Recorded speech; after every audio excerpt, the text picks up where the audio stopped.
Welcome to I news. నా పేరు Mohammed Ghouse.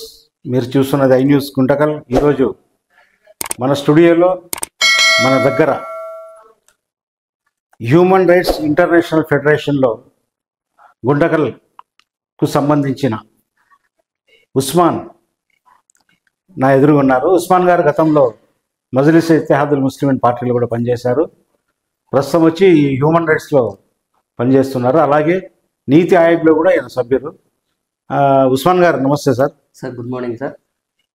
Sir మీరు ఇప్పుడు దీంట్లో ఉన్నారు కదా, హ్యూమన్ రైట్స్ ఇంటర్నేషనల్ ఫెడరేషన్లో మీరు ఉన్నారు కదా. అవును సార్. ప్రస్తుతం మీరు గుంటకల్లో అవును సార్. ఒక భూమికి సంబంధించిన వివాదాన్ని మా ఎదురుగా తెచ్చారు. అవును సార్. అది ఏమంటే వక్ఫ్ బోర్డుకు సంబంధించిన 8 ఎకరాల 69 సెంట్లు సార్. రైట్, ఓకే, 69 సెంట్లు ఒక భూమిని గుంటకల్ మున్సిపాలిటీ వాళ్ళేనా?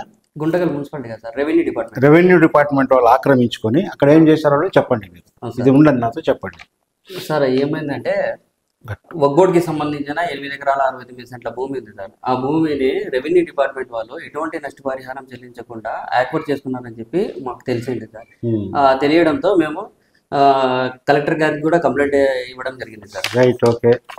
అది కలెక్టర్ గారికి కంప్లైంట్ ఇవ్వడంతో వాళ్ళు ఏమన్నారంటే ఆర్డీఓ గారికి స్పందించి ఫార్వర్డ్ చేస్తామని చెప్పి చెప్పడం జరిగింది. మళ్ళీ ఫార్వర్డ్ చేసిన తర్వాత మండల్ కమిటీ రిపోర్ట్ అయితే రావడం జరిగింది. ఆ మండల్ కమిటీ రిపోర్ట్లో మాకు సార్ మీరు చెప్తున్నది కరెక్టే, 8 ఎకరాల 69 సెంట్ల భూమి అనేది యాక్వైర్ చేసుకున్నారని, కానీ మాకు ఈ ప్రభుత్వం ఎటువంటి స్పందన ఇవ్వడం లేదు అని చెప్పడం జరిగింది సార్. ఇది రికార్డ్స్ పరంగా అన్ని తీసుకున్నారు సార్. ఇట్లా నష్టపరిహారం చెల్లించలేదు. వక్ఫ్ బోర్డ్ డిపార్ట్మెంట్ కూడా మీకు చెప్తాంది, రెవెన్యూ డిపార్ట్మెంట్ మీరు నష్టపరిహారం చెల్లించకుండా ఎటువంటి కంపోజిషన్ అమౌంట్ ఇవ్వకుండానే మీరు తీసుకున్నారని చెప్పి. మరి అలాంటప్పుడు రైట్ సార్, ఓకే ఉండండి, నేను ఒక ప్రశ్న వేస్తాను మీకు.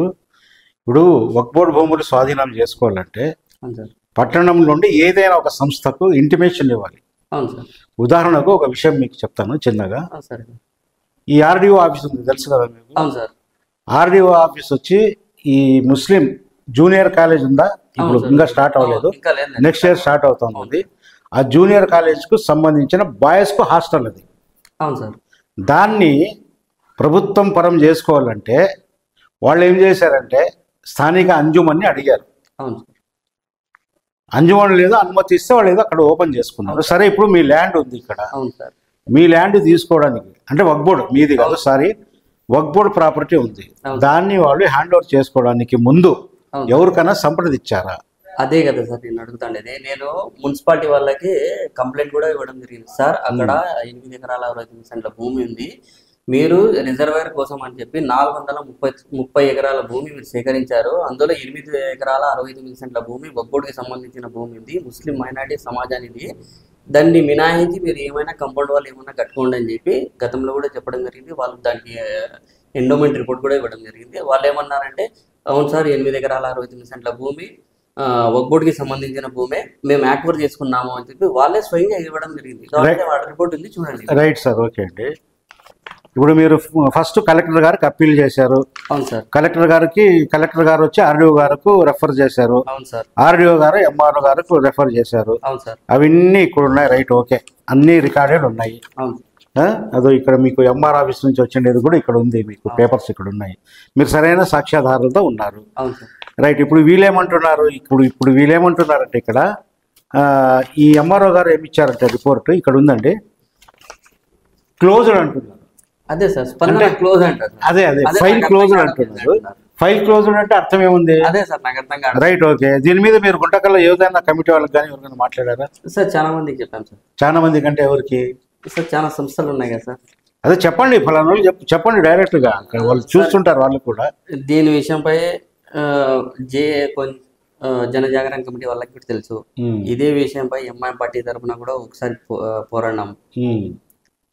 కానీ వీటి గురించి ఇప్పటికైతే ఇంకా ఎవరు ముందుకు రావడం లేదు సార్. అంజుమన్ వాళ్ళకి చెప్పారా? అంజుమన్ వాళ్ళు కూడా చెప్పడం జరిగింది సార్. ఎవరు చెప్పారు అంజుమన్ వాళ్ళకు? సార్ అక్కడ ఉన్న కమిటీ మెంబర్స్ కూడా చెప్పడం జరిగింది సార్. సరే, ఇప్పుడు ప్రాపర్టీ ఒక మంచి స్థలంలో ఉంది. ప్రాపర్టీ గుంటకల్ ఆలూరు రోడ్లో రిజర్వాయర్. అవును సార్. రిజర్వాయర్ వచ్చి వక్ఫ్ బోర్డ్ ప్రాపర్టీలోనే కట్టారు కదా, అవును సార్. అది ఉంది, రికార్డ్ ఇక్కడ ఉంది. అవును సార్. కరెక్టా నేను అదే అడిగేది? సార్ నేను చెప్పండి.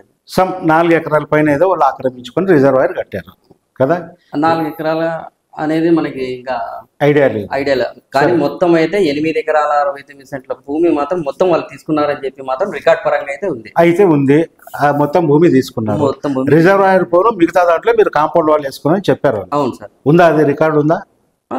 వాళ్ళకి చెప్పడం జరిగింది సార్. ఎవరికి? ఇంకా మున్సిపల్ కమిషనర్ గారికి. ఎవరు చెప్పారు? హ్యూమన్ రైట్స్ పరంగా మేము చెప్పడం జరిగింది సార్. మెమరాండం ఇవ్వడం జరిగింది. దానికి వాళ్ళు వాళ్ళ ఎండోమెంట్ రిపోర్ట్ అయితే ఇవ్వడం జరిగింది. అంటే ఒకటండి ఉస్మాన్ గారు, సార్ సూటిగా నేను అడిగేదానికి ఒకటి చెప్పండి. సార్ చెప్పండి సార్. ఈ భూమి ఉందా, మొత్తం పోయిందా? సార్ ప్రజెంట్ అయితే ఉందో లేదో నాకు కూడా లేదు సార్. మొత్తానికి అయితే అదే సమాధానం కాదు, నేను ఒకటి అడుగుతున్నాను. అవును సార్. రిజర్వాయర్ వచ్చి 8 ఎకరాల్లో లేదు, అవును సార్. తక్కువ, ఇంకా దానికన్నా తక్కువ ఉంది. మిగతా భూమి ఎక్కడుంది? అవును సార్. రిజర్వాయర్ తక్కువ దాంట్లో ఉంది, కరెక్టే. నేను ఏమంటున్నానంటే రిజర్వాయర్ కోసం అని చెప్పి 430 ఎకరాలు సేకరించారు. అది 430 ఎకరాల్లో 300 సర్వే నంబర్ 301 గల 8 ఎకరాల 69 సెంట్ల భూమి రెవెన్యూ డిపార్ట్మెంట్ వాళ్ళు వక్ఫ్ బోర్డుకి సంబంధించిన భూమి తీసుకున్నారు అని చెప్పి మొత్తం ఎంత అండి అక్కడ భూమి? 8 ఎకరాలు కదా, 8 ఎకరాల 69. రైట్. అది ఆ సెంట్లు పక్కన పెట్టి లేదు సార్, 9 ఎకర్స్ అనుకుందాం. 9 ఎకర్స్ అనుకుందాం. దాంట్లో రిజర్వాయర్కి ఇంత పోయింది. అవును సార్. కదా, అంటే భూమి ఏకంగా ఒకే చోటు ఉంటుంది. అవును సార్. తుకడాలు అయితే లేదు సార్. కదా, రిజర్వాయర్ పోను మిగతా భూమి ఉంది అక్కడ. అవును సార్. ఉందా ఖాళీగా అక్కడ? సార్ సర్వే చేయాలి కదా sir. Survey already MIM party తరఫున ఒకసారి సర్వే చేయండి. అది వదిలేయండి, అక్కడ మీరు అడిగారు, వాళ్ళు పట్టించుకోలేదు. అవును సార్. మీరు ఇవ్వడం జరిగింది. బహుశా వాళ్ళకి రెవెన్యూ డిపార్ట్మెంట్ వాళ్ళకి చెప్పడము జరిగింది, సార్ ఇట్లా ఉంది సమస్య అని చెప్పి ఒక పార్టీ తరఫున వాళ్ళైతే ఇవ్వడం జరిగింది. కానీ అయినా వాళ్ళు స్పందించడం అయితే లేదు. అందుకే మేము కలెక్టర్ గారికి కూడా చెప్పడం జరిగింది. మరి కలెక్టర్ గారి దగ్గర నుండి స్పందన. కలెక్టర్ గారు ఆయన డ్యూటీ ఆయన చేశారు. అదే సార్, ఆయన పంపించారు. లాస్ట్కు ఎంఆర్ఓ గారు ఏం చేయాలో తోచక అదే సార్ ఫైల్ క్లోజ్డ్ అన్నారు. ఫైల్ క్లోజ్డ్ అంటే వాళ్ళు ఎటువంటి నష్టపరిహారాన్ని కట్టివ్వలేదు. మళ్ళీ ఎవరు కట్టారో కూడా లేదు దీంట్లో రికార్డ్స్. ఇక్కడ ఉంది కదా, అదే వాళ్ళు ఏదైనా చెల్లించింటే లేదు, ల్యాండ్ ని ఆక్యుపై చేసుకున్నట్టు కూడా ఒప్పుకుంటున్నారు. ఇక్కడ ఏదైనా ఎక్స్టెన్షన్ ల్యాండ్ అన్నా ఇచ్చారా అంటే అందులో సర్వే నెంబర్ అన్నా సబ్మిట్ చేయాలి. కానీ అట్లాంటి ఎక్స్టెన్షన్ ల్యాండ్ కూడా దాంట్లో లేదు. అంటే అది తీసుకొని వేరేదన్నా ఇవ్వాలి కదా, ఇవ్వాలి కదా, అది లేదు ఇక్కడ. డబ్బులు ఇవ్వలేదు, నష్టపరిహారం లేదు, వేరే ల్యాండ్ లేదు. ఈ పేపర్లు ఉస్మాన్ గారు అబద్ధం చెప్తే ఈ పేపర్లు అబద్ధం చెప్పవు, ఇది ఉండే వాస్తవం. ఇలాంటివి ఎన్ని ఉన్నాయి సార్ గుంటకల్లో? సార్ గుంటకల్ మొత్తం నియోజకవర్గంలో 100 ఎకరాల వరకు ఉన్నాయి సార్, వక్ఫ్ బోర్డుకి సంబంధించిన భూములే. అది గుత్తి, పాముడి, పాత కొత్త చెరువు, నాగసముద్రం అన్ని కలిపినా కానీ 100 ఎకరాల వరకు దగ్గర ఉన్నాయి సార్. Right sir. అంటే ఇప్పుడు ప్రస్తుతం అది పక్కన పెడదాం లేండి, గుంటకల్ విషయమే మాట్లాడదాం. ఇప్పుడు మీరు హ్యూమన్ రైట్స్ తరఫున ఉన్నారు. అవును సార్. సరే, భూమి ఇట్లా ఉంది, దీని మీద మనం కోర్టుకు పోతే 7 ఏళ్ళు పడుతుంది. అవును సార్. మీరు ఉండరు ఆ లోపు, అది జడ్జిమెంట్ వచ్చే లోపల ఉంటారు. ఇప్పుడు ఒకటండి, ప్రభుత్వం కూడా ఏమంటుంది, వక్ఫ్ భూములను ఆక్రమించుకుంటే క్షమించేది లేదు అంటున్నారు. అవునా? ఇప్పుడు గౌరవనీయులు మన ముఖ్యమంత్రి చంద్రబాబు గారు కూడా చెప్పారు. అవును సార్. మనకు సంబంధించిన ఒక మంత్రి ఉన్నారు, ఎన్ఎండి ఫరూక్ గారు. అవును సార్. ఆ సార్ కూడా చెప్పారు. మరి మీరు ఒకసారి హై లెవెల్ అంటే ఇప్పుడు కలెక్టర్ గారు ఒక ఉండండి, ఆయన పరిధి, ఆయన నుంచి ఆర్డీఓ గారు ఒక పరిధి, ఆర్డీఓ గారి నుంచి ఎంఆర్ఓ గారు ఒక పరిధి, అట్లా కమిషనర్, మున్సిపల్ కమిషనర్ అనుకోండి ఒక పరిధి. వీళ్ళందరికన్నా హైకి ఎక్కడ ఉంటుంది? హై లెవెల్లో ఉంటుంది. ఒక్కసారి మీరు అక్కడ అప్రోచ్ అయితే మీ పని ఈజీగా వితిన్ వీక్స్లో అయిపోతుంది. ఎట్లంటే సార్, ఇప్పుడు ఎన్ఎండి ఫారూక్ గారి మైనార్టీ మినిస్టర్ అయినా ఎన్ఎండి ఫారూక్ గారే ఇప్పుడు కొత్తగా ఒక బిల్ రాబోతుంది, మీరు కూడా వినే ఉంటారు, వక్ఫ్ అమెండ్మెంట్ బిల్. ఆ బిల్లు కనుక ఇప్పుడే జేఏసీ ఆమోదం అయితే పొందింది. ఆ బిల్లు కనుక పార్లమెంట్లో పాస్ అయితే ఇలాంటి నష్టపరిహారాలు చెల్లించకుండా ఉన్న కొన్ని కోట్ల విలువ చేసే భూములన్నిటినీ గవర్నమెంట్ సునాయాసంగా స్వాధీనం చేసుకుంటుంది. అది ఇంకా టైం ఉంది కాదు సార్, టైం ఉంది అనేది కాదు. ఇప్పుడు జేఏసీకి కూడా మనం పంపించాము, అది పార్లమెంట్లో ఆమోదం జరుగుతుంది జరగదా అని వెయిట్ చేశారు, కానీ ఆమోదం అయిపోయింది. ఇప్పుడు ఢిల్లీలో కూడా బీజేపీ గెలిచింది, ఇప్పుడు పార్లమెంట్లో కూడా వస్తుంది బిల్లు. మరి ఆ పార్లమెంట్లో వచ్చినప్పుడు ఆ బిల్లుని వ్యతిరేకిస్తే తప్ప ఇలాంటి భూములు ఒక్కోటి సమాజానికి ఒక్కోటికి చెందిన భూములు కానీ మైనార్టీ సమాజానికి చెందిన భూముల్ని వాళ్ళు కాపాడుకోలేరు. ఇది వాస్తవం. రైట్. ఇప్పుడు ఆ బిల్లుని వ్యతిరేకిస్తే తప్ప వాళ్ళు ఆ కాపాడుకోలేరు. బిల్లులో కూడా ఏమంటున్నారు, మీ ప్రాపర్టీని కాపాడడానికే ఈ బిల్లు అంటున్నారు. ఇప్పుడుండే దీన్నే ఇప్పుడు నష్టపరిహారం చెల్లించకుండా తీసుకున్నారని చెప్పి మీ కళ్ళ ముందరే ఎవిడెన్స్ ఉన్నాయి. మరి ఆ ఎవిడెన్స్ పెట్టుకున్న రికార్డ్స్ పరంగా ఉన్నా కానీ న్యాయం జరగడం లేదు అంటే అప్పుడు ఆ బిల్లు పాస్ అయితే కలెక్టర్కి అథారిటీ వస్తుంది. అవును అయ్యా మేము తీసుకున్నాము, మా పర్పస్ మీద మాకు రిజర్వేర్ కోసం కావాలనిపించింది, మేము తీసుకున్నాము అని చెప్పి సైన్ చేస్తే ఆ భూమి అనేది అట్లే వెళ్ళిపోతుంది. ఇది వాస్తవం. రైట్ అండి. ఒక విషయం చెప్తాను. మీరు మీ పని ఏంటి సార్? మీ వృత్తి ఏంటి సార్? నేను నా జీవనాధారం వచ్చి auto driver sir. Right. Okay. మీరు ఏం చదువుకున్నారండి? సార్ నేను 9th సార్. వినండి, మైనారిటీస్, గుంటకల్కి సంబంధించిన మైనారిటీలకు నేను ఒక ప్రశ్న వేస్తున్నాను. ఆయన ఒక ఆటో డ్రైవరు 9వ తరగతి చదువుకున్నాడు. ఆయనకు సిగ్గుందా, మీకు సిగ్గుందా? ఒక మామూలు వ్యక్తి, సాధారణ వ్యక్తి ఇలాంటి పేపర్ని మొత్తం ఒక రికార్డు తీసి మీ కమిటీలు చుట్టూ తిరిగితే మీరు ఇంతవరకు పట్టించుకోకపోవడం అన్నది ఎంతవరకు సమంజసము? మీరు ఒకసారి ఆలోచన చేయండి. చూడండి, 8 ఎకరాలు కొన్ని కోట్ల రూపాయలు చేసే భూమి అక్కడ ఉంది. సరే, రిజర్వాయర్ మనకు కూడా అవసరమే, మన దాహార్తి తీరేది గుంటకల్ ప్రజలకు. మనమే వగ్బోర్డు అది ఉచితంగా ఇచ్చాము అనుకుందాం. మిగతా భూమి ఉంది కదా, దాని గతి ఏంటి? అదన్న ఆలోచన చేయాలి కదా మీరంతా. సార్ ఉస్మాన్ గారు, ఇప్పుడు ఒకటి సార్, ఆ బిల్లులు అవన్నీ వదిలేయండి.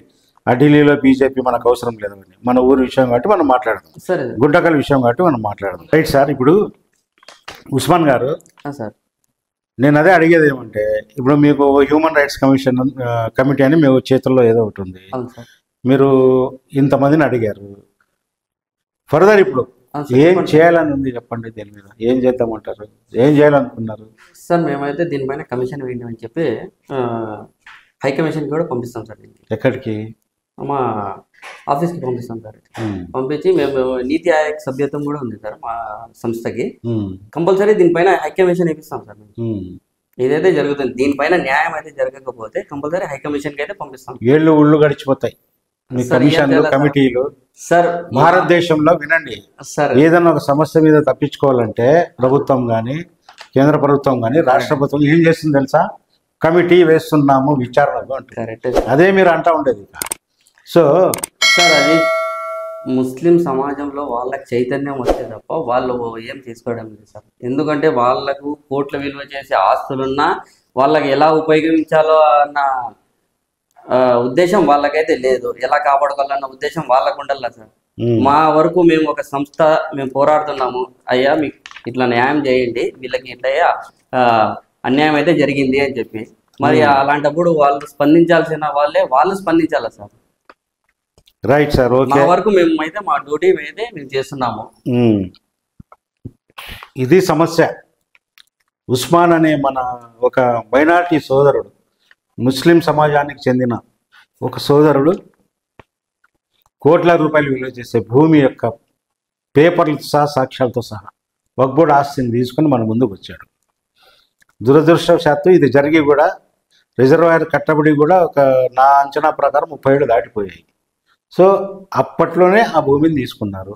సరే, అది మన ఊరి దాహార్తి తీరుస్తుంది. ఆ రిజర్వాయర్ కొన్ని లక్షల మంది ప్రజలు మనం ఆ నీటి మీద ఆధారపడి ఉన్నాము. సరే, వక్బోర్డ్ తరఫున దానికి ఇచ్చాము అని అనుకుందాము. అయితే దానికి కూడా అప్పటి రేట్ ప్రకారమైనా కూడా ఏదో కాంపెన్సేషన్ ఇవ్వాలి. లేదంటే అది ఎంత తీసుకున్నారో అంత ఒక భూమి అనేది వాళ్ళు చూపించాలి. రెవెన్యూ కానివ్వండి, మున్సిపాలిటీ కానివ్వండి, ఎవరైనా కానివ్వండి, అది ఒకటి చూపించాలి. అది లేదు. వీళ్ళు రికార్డెడ్గా అడిగితే ఏమంటున్నారు? ఫైల్ క్లోజ్డ్ అంటే క్లోజ్ చేసాం.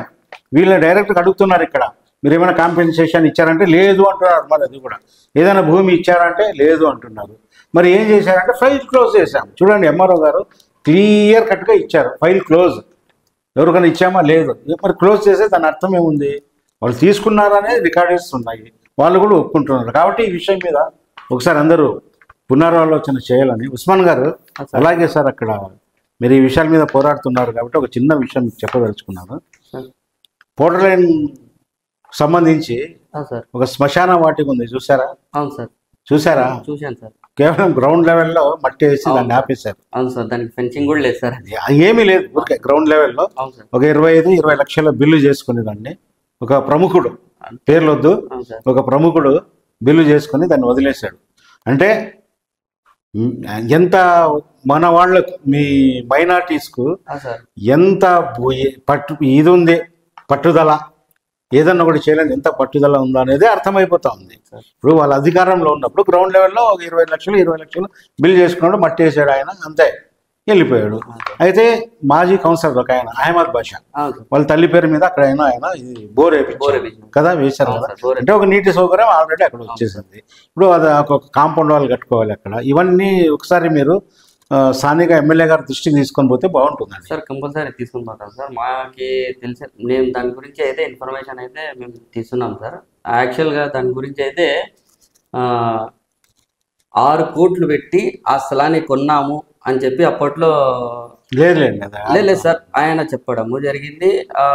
పోర్ట్లైన్ ఫంక్షన్ హాల్ దగ్గర ఏమైందంటే ఫంక్షన్ కూడా చేసి అప్పుడు చేశారు ఫంక్షన్ చేసి మేమంతా దీనికి 1 కోటి రూపాయలు ఎంతో అమౌంట్ శాంక్షన్ అయింది కాంపౌండ్ వాల్ కట్టడానికి, మొత్తం క్లీన్ చేయడానికి అని చెప్పి వాళ్ళు చెప్పడము జరిగింది. మరి ఎంతవరకు అది జరగలేదు. మున్సిపాలిటీ స్థలం నేను చెప్పేదేనండి, మున్సిపాలిటీ స్థలం సార్. మున్సిపాలిటీ కూడా కాదు సార్, అది public health department public health department ఇది ఆ స్థలము. అయితే ఆ స్థలాన్ని తీసుకున్నారు, కోట్ల రూపాయలు చెప్పడం జరిగింది. అది కూడా బయటకు తెలుసు, అది ఒక 20 లక్షల బిల్ చేసుకున్నారు అంతే. దాన్ని ఆ లోపల ఎన్నికలు వచ్చాయి, ప్రభుత్వం మారిపోయింది. దాని గురించి ఆ నాయకులు అంటే ఎవరైతే చేసుకున్నారో వాళ్ళు ఇంకా మనం ఎక్కువ చెప్పుకుంటే బాగుంటుంది, వాళ్ళు అక్కడికి ఆగిపోయారు అనమాట. మళ్ళీ ఈ మధ్యలో వాళ్ళు వస్తున్నారు, మేమే పెద్దోళ్ళము, ప్రతి ఒక్క సమస్యకు వస్తున్నారు. మరి వాళ్ళకన్నా సిగ్గుండాలి, మీకన్నా సిగ్గుండాలి. ఇలాంటి నాయకుల్ని మీరు ఎంటర్టైన్ చేస్తున్నందుకు మీకన్నా సిగ్గుండాలి, లేదా వస్తున్నందుకు వాళ్ళకన్నా సిగ్గుండాలి. థ్యాంక్ యూ ఉస్మాన్ గారు, మా స్టూడియోకి వచ్చి మీరు చాలా విలువైన సమాచారాన్ని మాకు అందజేశారు. మేము కూడా దీని మీద కొంతమందితో మాట్లాడి ఏదన్నా కదలిక వస్తుందేమో మేము ప్రయత్నం చేస్తాము మా ఈ న్యూస్ తరఫున. అలాగే ఇలాంటి సమస్యలపైన మీరు ముందు కూడా పోరాడాలని, కంపల్సరీ సార్. ఎందుకంటే మీరు యూత్, మీకు ఒక ఆర్గనైజేషన్ ఉంది. ఇదే సమస్యనే కాదు, పట్టణంలో ఏ సమస్య అయినా కూడా. ఇప్పుడు ఉదాహరణకు ఒకటి చెప్తాను మీకు, రోడ్లు, ఏదో రోడ్లకి బడ్జెట్ శాంక్షన్ అయింది, వస్తుందో అది జరుగుతుంది అంటున్నారు. ముఖ్యంగా స్పీడ్ బ్రేకర్లు, మీరు ఒక డ్రైవర్ కాబట్టి మీరు ఎంత సఫర్ అవుతున్నారు అనాధికారికంగా. చాలా ఇంతకుముందు కూడా లాస్ట్ వీడియోలో కూడా నేను చెప్పాను, ఇది కూడా మీరు కమిషనర్ దృష్టికి తీసుకెళ్ళండి. ఎందుకంటే అనధికార ఇవి చాలా వేశారన్నమాట. దీన్ని కూడా మీరు ఆయన దృష్టికి తీసుకెళ్ళాలి. ఇది ఇప్పుడు కేవలము మీ ఆర్గనైజేషన్ వచ్చి ముస్లిం ఆర్గనైజేషన్, అందరికీ సార్. అసలు మానవ హక్కుల సంఘం అంటేనే ప్రతి ఒక్క మానవుడికి సంబంధించి, కాబట్టి కుల మతాలకు అతీతంగా కూడా పని చేయాలని మేము కోరుకుంటూ మా స్టూడియోకి వచ్చినందుకు థ్యాంక్ యూ వెరీ మచ్. చూస్తూనే ఉండండి ఐ న్యూస్. మా ఛానల్ని సబ్స్క్రైబ్ చేయండి, తప్పకుండా లైక్స్ ఇవ్వండి, అలాగే మీ సన్నిహితులకు షేర్ చేయండి, చూస్తూ ఉండండి. Stay home, stay safe. Thank you very much.